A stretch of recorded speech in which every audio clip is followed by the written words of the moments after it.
ऋषि मार्कंडेय जी ने कहा, पितामह, जो इस संसार में परम गोपनीय तथा मनुष्यों की सब प्रकार से रक्षा करने वाला है और जो अब तक अपने दूसरे किसी को सामने प्रकट नहीं किया हो, ऐसा कोई साधन मुझे बताइए। ब्रह्मा जी बोले, ब्राह्मण, ऐसा साधन तो एक देवी का कवच ही है, जो गोपनीयों से भी परम गोपनीय, पवित्र तथा संपूर्ण प्राणियों का उपकार करने वाला है। हे महामुने, उसे श्रवण करो। देवी की 9 मूर्तियां हैं, जिन्हें 9 दुर्गा कहते हैं। उनके पृथक पृथक नाम बतलाइए। प्रथम नाम शैलपुत्री, दूसरा ब्रह्मचारी, तीसरा चंद्रघंटा, चौथा कुष्मांडा, पांचवा स्कंद माता, छठी कात्यायनी, सातवां कालरात्रि, आठवां महागौरी के नाम से प्रसिद्ध है। 9वीं दुर्गा का नाम सिद्धिदात्री है। ये सब नाम सर्वज्ञ महात्मा वेद भगवान के द्वारा ही प्रतिपादित हुए हैं। जो मनुष्य अग्नि में जल रहा हो, रणभूमि में शत्रुओं से घिरा हो, विषम संकट में फंस गया हो तथा इस प्रकार भय से आतुर होकर जो माँ भगवती दुर्गा के शरण में प्राप्त हुए हों, उनका कभी कोई अमंगल नहीं होता है। युद्ध के समय संकट में पड़े रहने पर उनके कोई विपत्ति नहीं दिखाई देती। उन्हें शोक, दुख और भय की प्राप्ति नहीं होती। जिन्होंने भक्तिपूर्वक देवी का स्मरण किया है, उनका निश्चय ही अभ्युदय होता है। देवेश्वरी, जो तुम्हारा चिंतन करते हैं, उनकी तुम निस्संदेह रक्षा करती हो। चामुंडा देवी प्रेत पर आरूढ़ होती हैं, वाराही भैंसे पर सवारी करती हैं, वैष्णवी देवी गरुड़ पर आसन कर जमाती हैं, महेश्वरी वृषभ पर आरूढ़ होती हैं। कौमारी का वाहन मयूर है। भगवान विष्णु की प्रियतमा लक्ष्मी देवी कमल के आसन पर विराजमान है और हाथों में कमल धारण किए हुए हैं। वृषभ पर आरूढ़ ईश्वरी देवी ने श्वेत रूप धारण कर रखा है। ब्राह्मी देवी हंस पर बैठी हुई हैं और सब प्रकार के आभूषणों से विभूषित है। इस प्रकार ये सभी माताएं सब प्रकार की योग शक्तियों के संपन्न हैं। इनके सिवा और भी बहुत सी देवियां हैं, जो अनेक प्रकार के आभूषणों से शोभा से युक्त तथा नाना प्रकार के रत्नों से सुशोभित हैं। ये संपूर्ण देवियां क्रोध में भरी हुई और भक्तों की रक्षा के लिए रथ पर बैठी दिखाई देती हैं।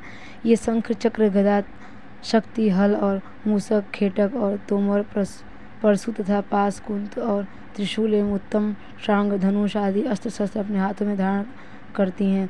दैत्यों के शरीर का नाश करना, भक्तों का अभयदान देना और देवताओं का कल्याण करना, यही इनके शस्त्र धारण करने का उद्देश्य है। कवच आरंभ करने से पहले इस प्रकार प्रार्थना करनी चाहिए कि महान रौद्र रूप, अत्यंत घोर पराक्रम, महाबल और महाउत्साह वाली देवी, तुम महान भय का नाश करने वाली हो। तुम्हें नमस्कार है। तुम्हारी ओर देखना भी कठिन है। शत्रुओं का भय बढ़ाने वाली जगदम्बिके, मेरी रक्षा करो। पूर्व दिशा में ऐद्री, मेरी रक्षा करो।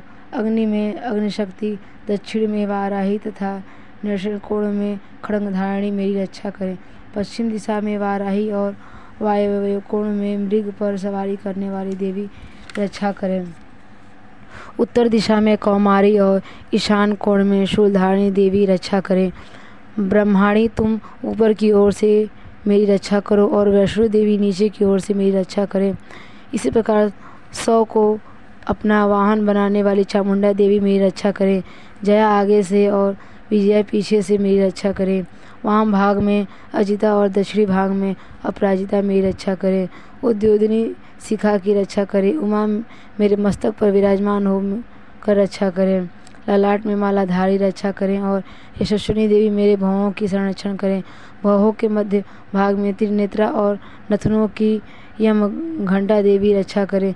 दोनों नेत्रों के मध्य भाग में शंखिनी और कानों में द्वारवासिनी रक्षा करें। कालिका देवी कपोलों की तथा भगवती शांकरी कानों के मूल भाग की रक्षा करें। नासिका में सुगंधा और ऊपर के ओंठ में चर्चिका देवी रक्षा करें। नीचे के ओठ में अमृत कला तथा जीवा में सरस्वती देवी रक्षा करें। कौमारी दांतों की और चंडिका कंठ प्रदेश की रक्षा करें। चित्रघंटा गले की घाटी की और महामाया तालु में रहकर रक्षा करें। कामाक्षी ठोड़ी में और सुरमंगला मेरी वाणी की रक्षा करें। भद्रकाली ग्रीवा में और धनुधरी पृष्ठवंश में रहकर रक्षा करें। कंठ के बाहरी भाग में नीलग्रीवा और कंठ में नीली में नीलकुवरी रक्षा करें। दोनों कंधों में खड्गधारिणी और मेरी दोनों भुजाओं में वज्रधारिणी रक्षा करें। दोनों हाथों में दंडिनी और उंगलियों में मध्यिका रक्षा करें। शूलेश्वरी नखों की रक्षा करें। कुलेश्वरी कुक्षी में यानी पेट में रहकर रक्षा करें। महादेवी दोनों स्तनों की और शोक विनाशिनी देवी मन की रक्षा करे। ललिता देवी हृदय में और शूलधारिणी उदर में रखकर रक्षा करे। नाभि में कामनी और गुह भाग की गुहेश्वरी रक्षा करे।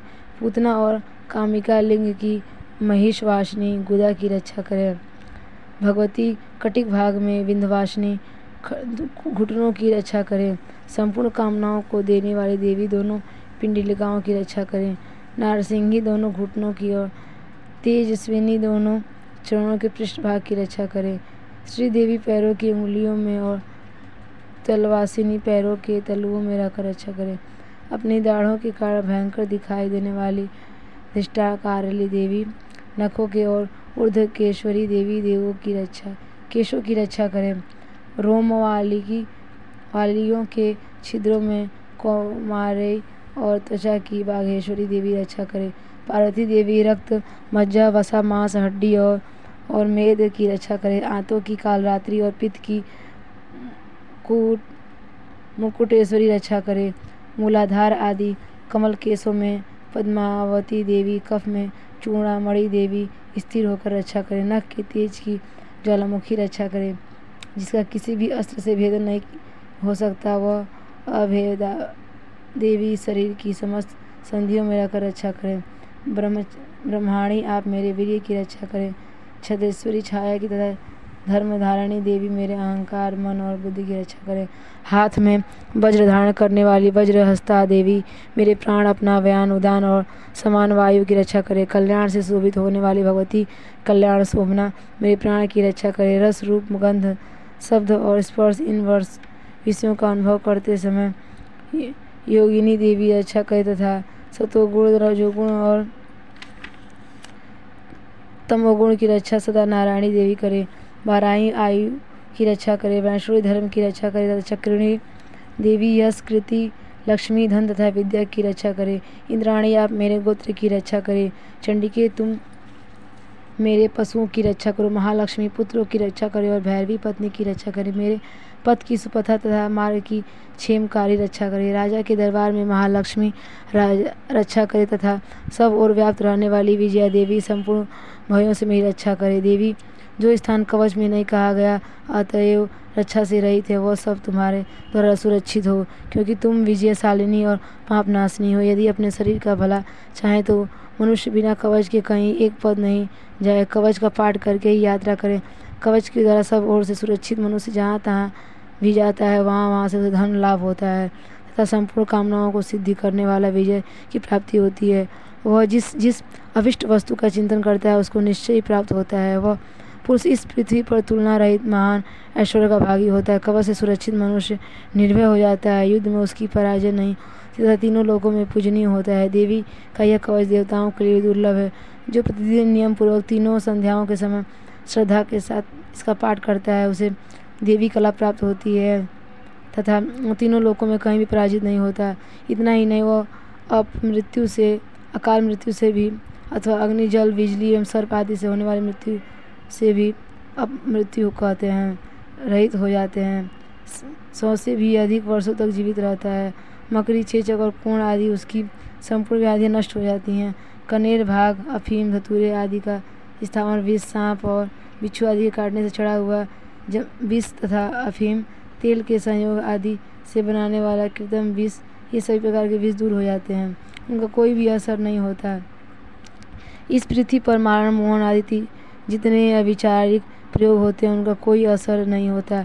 इस पृथ्वी पर मारण मोहन आदि जितने अविचारिक प्रयोग होते हैं उनका कोई असर प्रकार के जितने मंत्र यंत्र तंत्र होते हैं सब कोई कवच को हृदय में धारण करने पर मनुष्य को कोई देखने से ही नष्ट हो जाते हैं। यही नहीं, पृथ्वी पर विचरने वाले ग्राम देवता, आकाशचारी देव, विशेष जल के संबंध से प्रकट होने वाले गण, उपदेश मात्र से सिद्ध होने वाले निम्न कोटि की देवता, अपने जन्म के साथ प्रकट होने वाले देवता, कुल देवता, माला डाकिनी साकिनी, अंतरिक्ष में विचरने वाले अत्यंत बलशाली भयानक डाकिनिया, ग्रह भूत पिशाच यक्ष गंधर्व राक्षस ब्रह्म राक्षस बेताल कुष्मा और भैरव आदि अनिष्टकारक देवता भी हृदय में कवच धारण किए रहने पर मनुष्य को देखते ही भाग जाते हैं। कवचधारी मनुष्य को राजा के समान वृद्धि प्राप्त होती है। यह कवच मनुष्य के तेज की वृद्धि करने वाला और उत्तम है। कवच का पाठ करने वाला मनुष्य अपनी कृति से विभूषित भूतल पर अपने सुयश के साथ साथ वृद्धि को प्राप्त होता है। जो पहले कवच का पाठ करके उसके बाद सप्तशती चंडी का पाठ करता है, उसकी सब तक